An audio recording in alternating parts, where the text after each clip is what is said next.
In this video, I will give you 4 reasons why we need to once again legalize the full power Kingsmove in the sport of arm wrestling. And I'm really curious what your opinion about number 4 is going to be. The Devon vs Dave Chafee match in WAL got an astronomical amount of views on Facebook. Michael vs Devon in WAL got 6.5 million views and 17,000 comments. In comparison, the also very polarizing Devon vs Dennis match 2 years ago is sitting at 3.5 million views and 7.5 thousand comments. Which means that if we equalize the views, the Michael vs Devon match still got 30% more comments. So reason number 1 has to be it creates lots of engagement. The number 1 thing that we have to do to grow the sport of arm wrestling is for sure to reduce the restarts because of fouls and to in general have longer matches. Now guess what would help with that?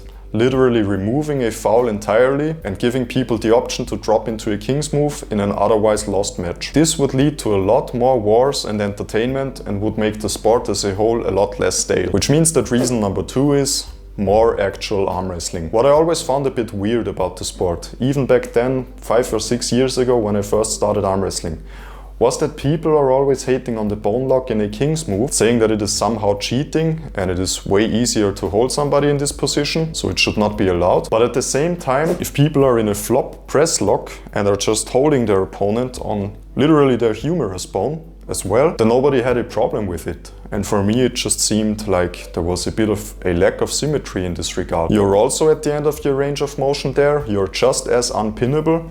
People have to move your entire body to the side to win, just like they need to make you stand up in a Kingsmove to pin you. And nowadays, only one of these 2 positions is considered a foul. So number 3 is symmetry. And now we get to number 4, which, like I said, is a bit of a weird one. Why is it that with a healthy arm that is able to be fully extended, I'm restricted in my ability to do a Kingsmove by the rules? In other words, if I wanted to rely on my bone lock, I would have to commit a foul to do so, because my arm would otherwise be pinned. Now let's take a look at what people in this regard might consider disabled people.